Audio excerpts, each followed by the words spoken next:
You can just see this is a monster slab of ribs right here. All right, it's very heavy. It's got all this beautiful marbling in it.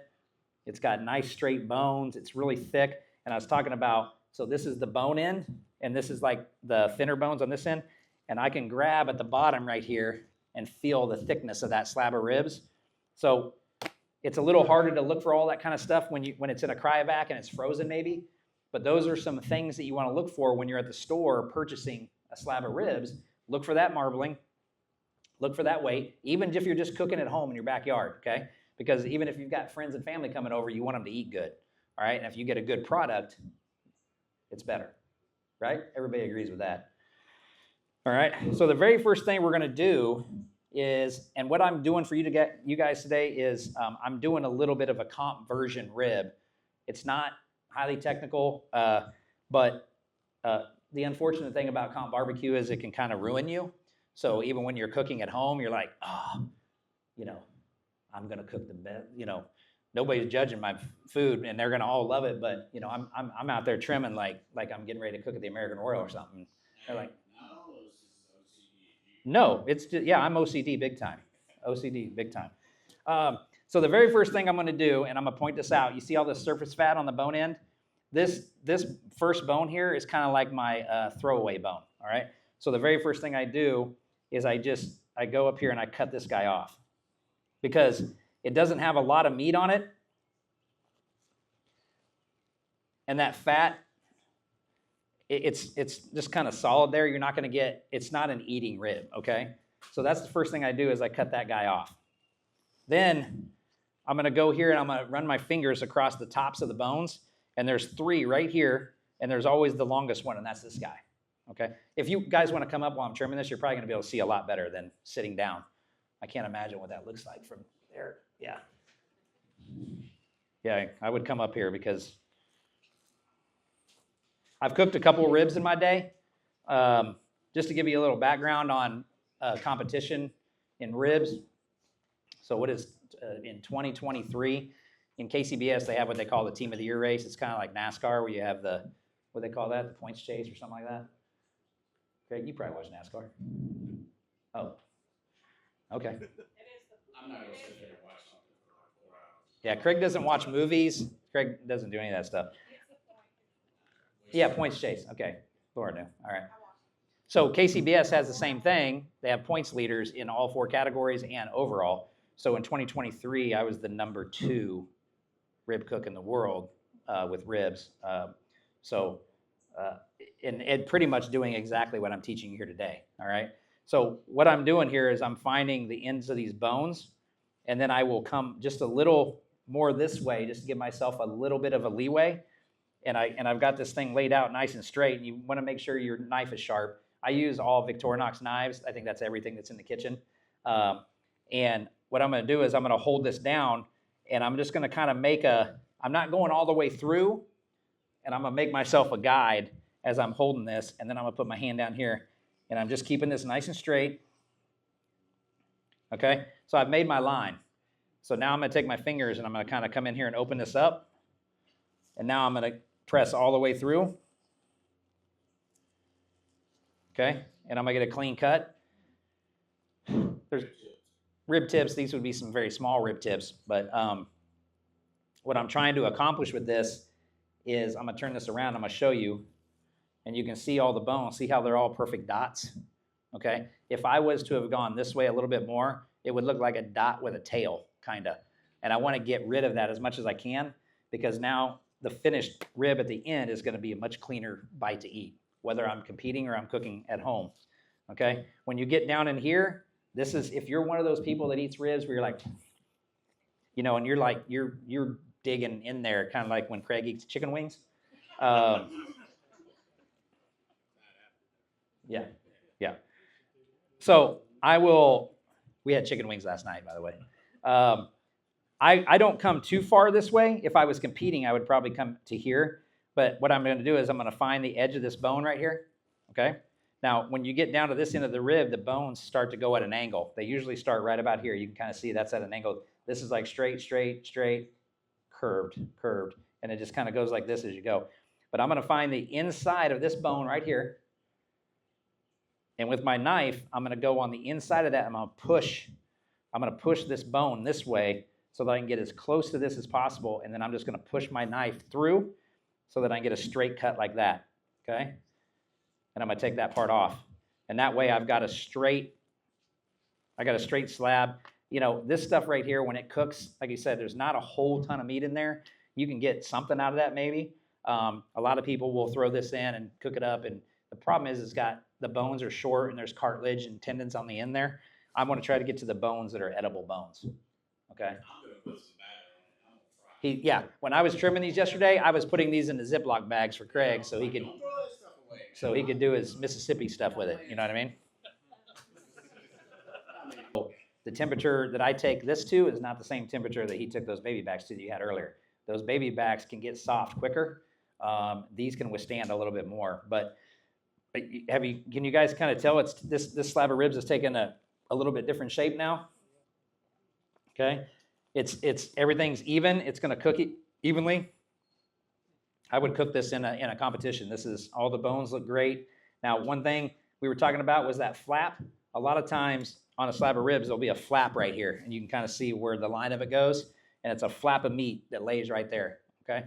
On this particular rib, they trim that off for the most part, but sometimes there'll be like this little, just like this little bit left on there. And what I'll do is I'll find the end of that, and then I'll just kind of put my blade across there, and I'll pull this as I run the blade through, and I'm just kind of knocking that edge off just to flatten it a little bit more, okay? And then you may have some fat, that kind of surface fat that's on the top here. You can cut that off, you can leave it. You know, it's not gonna hurt you, but I just like to clean it up because nobody wants a mouthful of fat. And I may have to like get my hands in here and pick it up a little bit and kind of get some of that off. Again, I'm trying to get a slab of ribs that's going to cook more evenly, whether it's for my family or for a judge. Now, once I flip this over, I usually almost always have this little guy left. And so what I'll do is I'll pick this up and run my blade through it. And then as I get here, I'll go down to the cutting board like that and just take that piece off. That's all surface fat, okay? And then a lot of times on these slabs of ribs, right in between each bone, and you guys can kind of see there's some fat here, fat here, fat here, and there's a big thing of fat here. Some are going to be more than others. You're going to get more, and some are going to be less. Like this isn't very much here, except for this guy. So what I'm going to do is I'm going to put my fingers up underneath this slab of ribs to kind of prop this up. And I'm just going to take the tip part of my blade, and I'm just going to kind of start to run that through there like this. And then once I get right to the edge, I'm going to take this guy off and just cut that off, okay? See how that's all fat? All right, and that typically will not render all the way through even in a 4-hour cook, which is about how long we're going to cook these, okay? And these little guys, you can leave them or you can try to get them out if you want to. When they're little like that, a lot of times I'll end up using my scissors, and I can just go in here and do this. You're probably not going to do this part, okay? But just to show you, I mean, I'm all about giving somebody the best rib they've ever had in their lives. So the last thing I do is this. Anybody know what this is on the bottom side? The membrane? Yep. So you want to take this off because none of my rubs can permeate that skin right there, okay? And I want to get flavor into the meat, and if I leave that on there, it's not going to do anything, okay?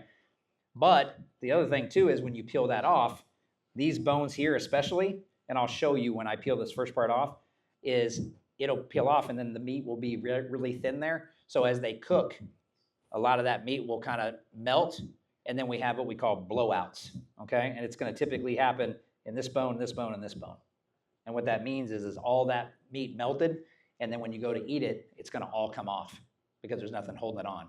So a little trick that I do, even when I'm cooking at home, just to hold it together, is I take my knife and I score this, and I go about 1 inch from the top down, okay? In the competition world, the reason why I do that and leave that part at the top because the judge isn't going to eat up there, okay? Most people, even at home, are going to eat down here because this is where all the good stuff is, okay? And then you can use a butter knife, or I'll just use the scissors to push this membrane up. And then once I get enough that I can get my hand under, like that, I'll flip this guy over, grab myself a paper towel, and I'll grab a hold of it like this. Sometimes it'll break just like that did. And it's going to go right up.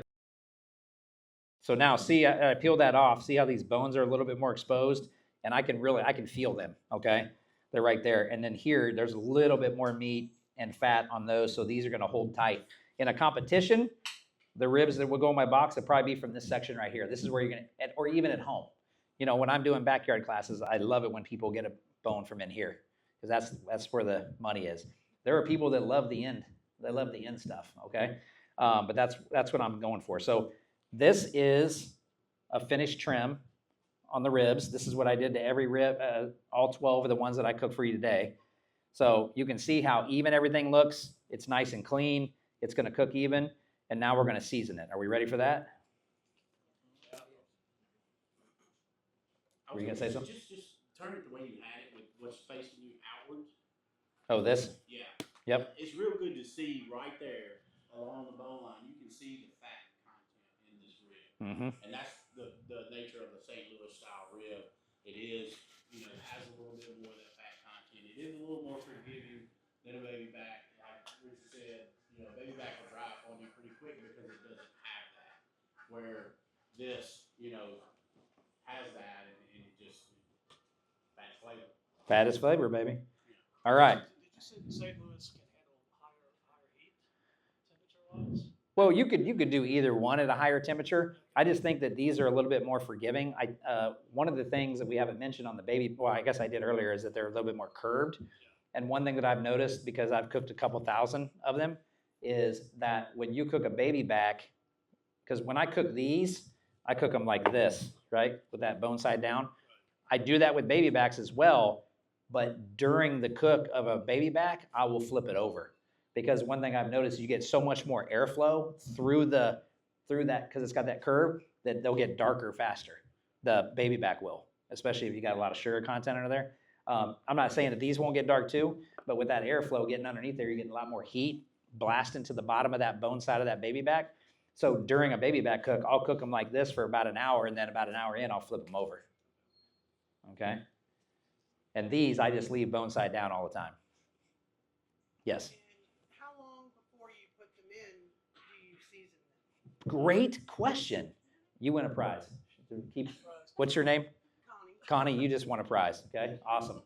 So I mentioned that earlier, and what we're about to do right now, I do this with ribs. I do this whether I'm cooking at home or a competition. I do this 1 hour before they go on the smoker, okay?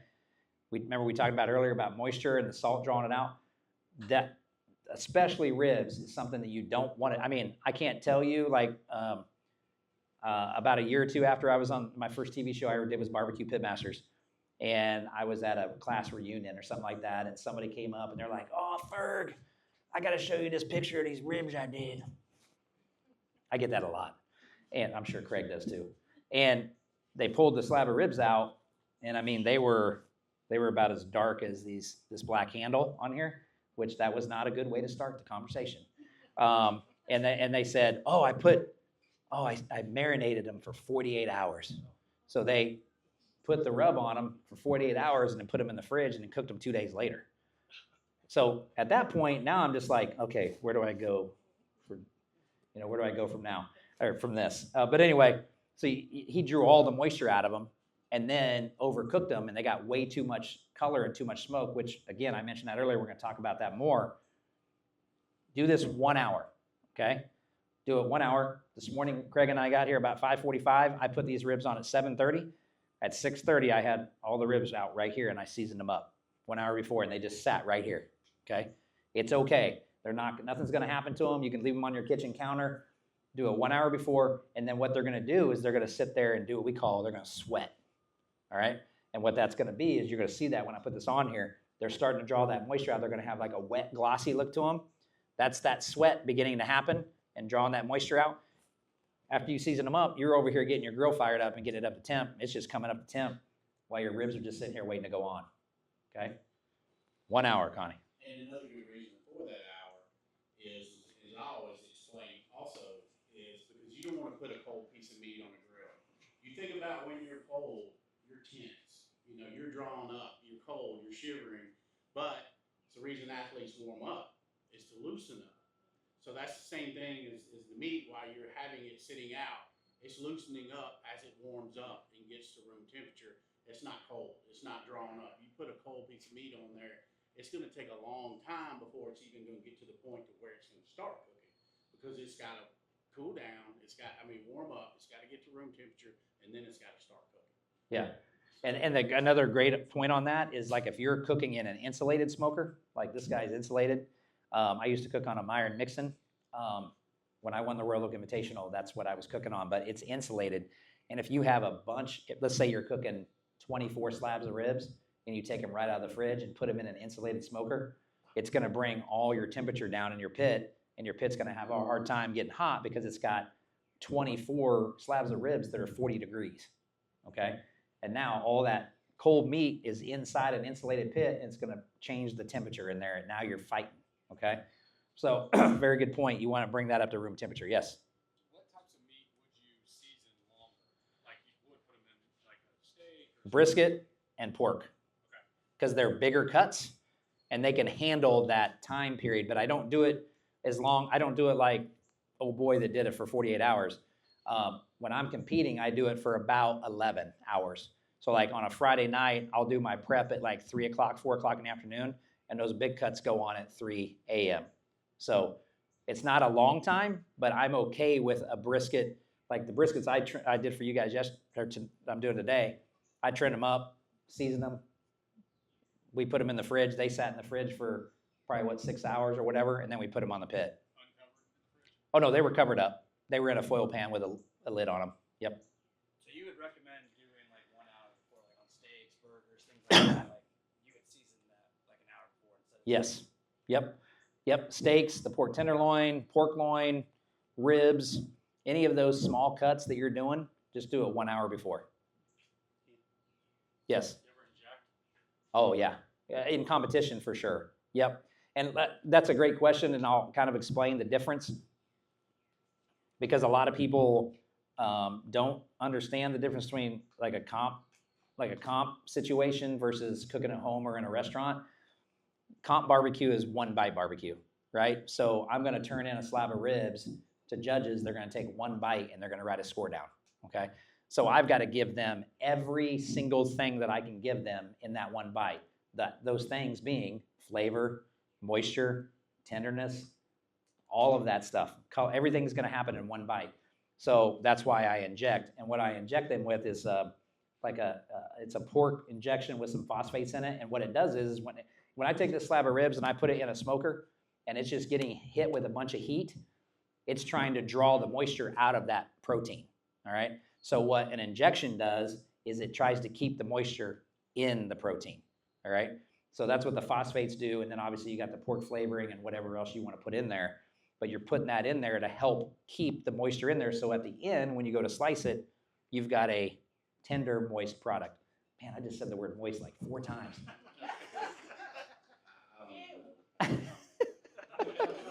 I don't think I've said that word 4 times in my life. I don't know. But that's the point of injection, and that goes true for brisket, pork, any of those things. But when I'm at home, I don't. People in restaurants, they don't. It's a different cook. You know what I mean? When you're cooking in a restaurant, you're cooking at a lower temperature for a longer period of time to get more color, more flavor, more smoke. Whereas in comp barbecue, you're cooking faster, hotter. You're still getting those ingredients on there, but you're just doing it at a quicker pace. And one off from the injection is also brining. Yes. Everybody thinks, I can brine this forever and it's going to be more good, but the longer you brine, you're starting to compromise the texture of the meat. So if you put a piece of chicken in brine for 48 hours, you're going to come out and that thing's going to be mush. I mean, you're never going to be able to get the integrity of that meat back because it's gone. I mean, it's very mushy. So, brining is good, but also read on that bottle the times, you want to brine and how long, and don't think the longer the better, because that's not the case. So, but brining is something good too that, Yeah. guys do. Yeah, and with pork or ribs or whatever, if you're brining or injecting, if you do too much of it for a too long period of time, it can turn it into ham. You know what I mean? Because it can kind of almost start to cook it if you're not, if if you don't understand the ratios and what you're using. So great point, Craig. You gotta know the ratios and what you're using. They're all great. They all taste great, but you got to be very careful on how much you use. All right, so we're going to season this. I'm going to start out this segment of the class by saying that I'm a huge fan of hot dogs, and I love mustard on my hot dogs. I do not put mustard on my barbecue, okay? Somebody was going to ask me that, so I'm going to keep that out of the way right now, all right? So, Maybe you go with the mayonnaise train. oh, yeah, no, we talked about that yesterday. So what I use for a quick binder is I just use apple juice, okay? So this is all I do. Or you could use the duck fat, yes. Yep, I use the apple juice just because it pairs really well with the pork, and that's all I do. And you guys would be, I did a video of me doing this, and the amount of comments that I've got from people going, you don't need a binder, blah, blah, blah. Oh, well, it's just a layer of flavor is all it is. Yes, sir. Is there anything you wouldn't use as a liquid? In the past, I've used beer. Oh, do it, man. Do you got any? Beer Oh. No, I don't. I'm just kidding. But like a blue moon or something like Yeah, that. you can do that. Absolutely. I know people that'll use pineapple juice or all these different things. And Craig wasn't joking. There's people that are doing a whole mayonnaise thing where they're using that as a binder on briskets and things like that. I haven't dove into that yet. Why don't you use mustard? I just think it's got some strong vinegar flavor to it, and that's not what I'm going for. I'm not trying to get a vinegar flavor out of this. I'm trying to get like a sweet, spicy, and to me, I can't remember if I said this at the beginning, but this whole game of barbecue, whether we're cooking here, we're cooking at the Royal Invitational, or we're cooking at the American Royal, whatever it is, you're cooking at home, this whole barbecue game is about tenderness, okay? Everything that you cook, steak, pork, brisket, ribs, whatever, it's all about that tenderness and texture at the end, okay? All these flavors that we have, those are all, they highlight it, you know what I mean? I can't say the word. They couple it, like they enhance it. But I'm trying, accentuate. I'm gonna see how many more times I can use that today. So I'm not trying to go with a mustard, you know what I mean? I think that was, and this is just my opinion, I think that was something that was done a lot early on, and that people just kind of think that that's what you do, you know what I mean? I mean, I guarantee Craig's used a lot of mustard in his day. Yeah, hot dog. Craig likes hot dogs too. So I just use apple juice. It's simple. Remember earlier I said simple is better? That's all I need, all right? We're gonna do a 3-layer rub on this. My first layer is this is my buttery garlic. This is salt, pepper, garlic, butter with a hint of citrus, okay? This rub is good on whatever you want it to go on. I put it on a lot of things. I do use it on pork, but when you put it on beef, it's even better. When I'm on the bottom, I always do a light layer, okay? I don't go real strong. I don't go real strong on the bottom side of the rib, all right? So that's about all I do. I'm getting some salt in there right now, all right? The next rub is my butter pecan, which I'm gonna need another one because that guy's about gone. Oh, those are the, do I got enough? Go with the butter pecan. These first 2 rubs I'm using right here, these are the 2 that are sold in Home Depot. And the ribs that you had for lunch, I use the butter pecan, I use the honey habanero, and also use his sweet rub. So Yeah. I had 3 layers of those rubs on the ones you had lunch. And that'll be the third one will be my sweet rub. This is my main competition rub. This has a light peach note to it, but it's got more savoriness to it. So what you're doing is you're layering flavors. And I do this at home just like I would do in a competition. I go lighter on the bottom of it because all those sugars, they're going to be getting hit with the heat first. So I don't want this to get dark and burn up. And as you can see, all I'm doing is I'm just patting it, okay? I'm not rubbing it in. I want to keep that all intact. And if you notice that when I was seasoning this, and this is a little thing, but I always point it out, I'm holding my rub bottle like this, and I kind of do it like a little shake, and I'm a little higher because I don't want to have like a whole bunch of rub here and none here.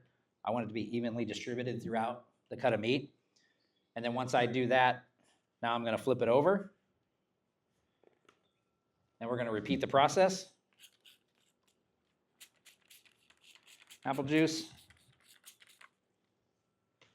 Okay, start with the buttery garlic. Now on the top side, the meat side, I go just a little heavier. I go just a little heavier with the rub. Experiment combination, different Yes. combinations. I mean, because what my flavor or my palate enjoys or likes may not be the same thing that you like or enjoy or your family. But just really the concept is the layering of flavors. It's all the functionality of what he's doing, but the flavors can be interchanged and done differently. Is there any type of like strategy or like rule of thumb on how to layer flavors? Just you want to go light, mainly. You just don't want to be too heavy-handed on one because it's gonna take that flavor mainly, and that's all you're gonna taste. So if he did the garlic and butter heavily first, well then he might as well not even do the other two. He's gonna do it light because that's all you're gonna taste. So just be mindful of the ratios and keep it all light because you want those layers you want to be able to taste them all. You want the pork to be the star of the show, and what your seasonings are doing is helping with your color and enhancing the pork flavor. It's not the show, but it's part of the show. You know what I mean? And so, and Craig had a great answer, but the nice thing, if you notice, what I did is I went salt, and then I went sweet, and then I went savory. So I went salt, sweet, savory. That was my layers. Okay, and the second two rubs, the butter pecan and the sweet, are going to provide outstanding color, and you'll see when I get the ribs out. But you saw the color on and that was just my apple cherry. But with this combination here, this trifecta, this is money. Craig saw them before I wrapped them, and they looked beautiful. So, guess what everybody does first? They eat with their eyes. You know what I mean? So, I would let this sit right here just like this for that hour, and it's going to start to sweat. If you want to, you could hit it again. Just kind of help that rub if you're in a hurry or whatever. I tend, when on the top side, I tend not to do this because I don't want to mess anything up that I just did. Okay, so I'll set that there for an hour. I'm getting my Yoder ready, and we cooked these at 275 degrees. They were in the smoke for approximately 2 hours and 45 minutes. Okay, catching smoke, and then we wrapped. When I get the ribs out, we'll have to go to a cooked setup here in a second. We'll talk about all the ingredients that are in the wrap, what I did, how long it was wrapped and went back on, the temperature, all that, once I get the cooked slabs out. But do we have any questions on the raw part? Do you ever season the sides and tips or anything? Nah, that's just going to be smoke, and then I'm going to sauce them at the end anyways. You're going to get tons of flavor from what I just did there. If you wanted to, you could pick this guy up and do like this.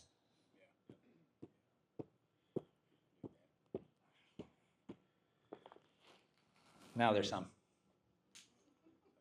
Yep. But I won't pick the slab up and purposely hit it. What other questions we got? Yes.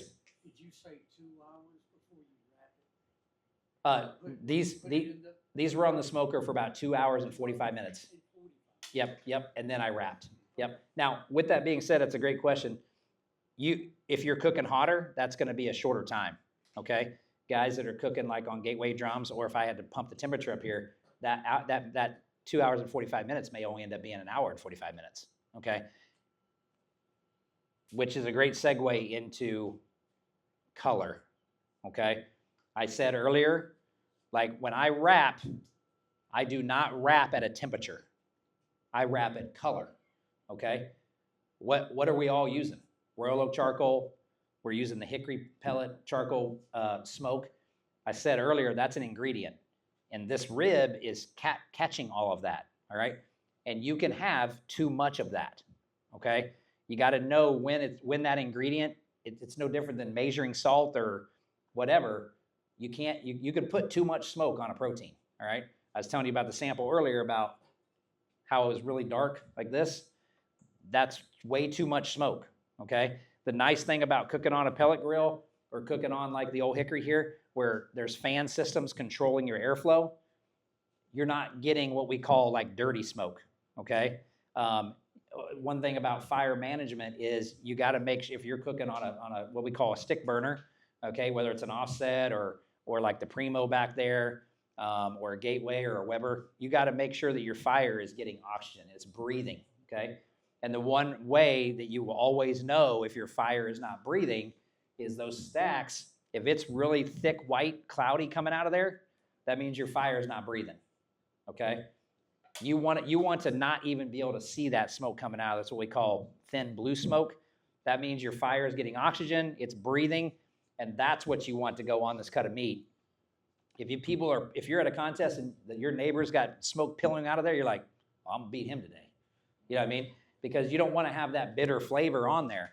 And I think that's another really cool thing about that's what I love about the Royal Oak lump is it just burns so clean. And if I've got the right setup in there and I put maybe a couple chunks of wood in there, I've got nice airflow coming through there. It's beautiful. It's a beautiful thing. The pellets, I don't have to worry about it because that fan system is doing it for me. Yes, sir. For those of us at home that aren't don't have the color eye that you do, what is the temp before you're wrapping it, or roughly? Is there a window that we can temp them out? Well, let me start my answer this way. Know this, that if you're, so like what do you have at home? A couple different things. There's a couple charcoal. I have a pellet smoker. Do you cook ribs at home? Yeah. And which one do you normally cook on, or do you do them both? I do the pellet smoker. Okay. So on your pellet smoker, if you're going to be cooking, if you don't mind me asking what kind of, I'm asking the brand just because it'll help. Okay. So one thing about pellet grills, you always got to remember that you're going to have some heat underneath there. So if you can, what I like to do if I'm cooking ribs, I like to put them up on that top rack. I like to do that. And then sometimes I'll put like a foil pan underneath it with water, and that'll slow my cook down for me. And I can control all of that color a little bit more. But I never typically cook below 275. So I typically cook at 275 degrees. So if you set your Traeger to 275, just always know that in that 2.5 hours, you're going to have the color you need. Regardless of the temperature, it's going to take about 2.5 to 3 hours to get the color that you want before you wrap. Yeah, if I had to guess a temperature, they're probably going to be around 160 to 170-ish in that range. I mean, that's pretty common. I don't ever check that. I'm just, when they look the way I want, that rich mahogany, it's time to wrap. It's time to wrap up. I'll have to show you guys a picture of what he looks like because he's a character. And one of our ambassadors, Heath Riles, which world champion rib cook this year, he does an interesting way to judge or to know when his ribs are ready to wrap, and he calls it the smear test. And he'll get that, and he'll smear on the top of that rib, and if none of the rub comes off when he does that, it's got that set. dry layer on the outside, it's ready to wrap. Yeah, because you're trying to set your rub, and what Craig is saying, if it's not set yet, there's still moisture in there. It hasn't set in that protein. You don't want to wrap yet, because if you don't set it and then you wrap, you're going to lose some of that. When I wrap these and I put them in the wrap, I wrap them bone side down. So the very first thing I do when I open these up is I'll flip them over. Oh.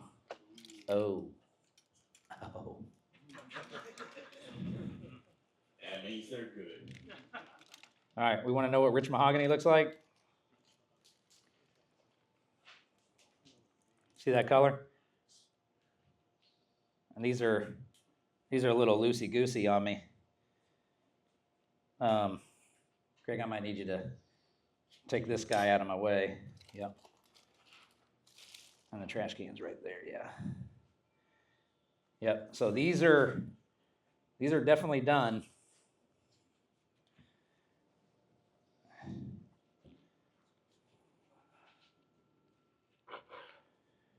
So let's see how they slice up. See how I had that blowout right there? That bone, and this bone sticking out? That's what I was talking about earlier. So if he was in a competition about right now, he'd be freaking out. Well, I'd be like, I'm not going to use that one. I'm not going to use those. That's why you don't cook 1 or 2 slabs. Yeah. You gotta have room for just in case. But you can see how easy they're slicing. And then when I get right here, so yeah, these are going to bite nice and clean. And then what we're going to do, what I like to do, now normally in a competition, while they were still in the wrap, I would pour that wrap out, and then I have like a sauce and a seasoning ritual that I do. And then when they're done, then I have a dunk. And what we're going to do today is we're just going to dunk. So I can take a whole rib, and I can just dunk it like that. And now we got, see, look at that shine, okay? It just, oh, yeah, that guy, he's done. He done. He's done. He gone. We're gonna put him over there. So we can just dunk this in the sauce. It makes it so much faster and so much easier. But what it does, especially when I'm in a, oh my God. I'm gonna tell you, I get kind of nerded out on ribs. You're kidding. Yeah.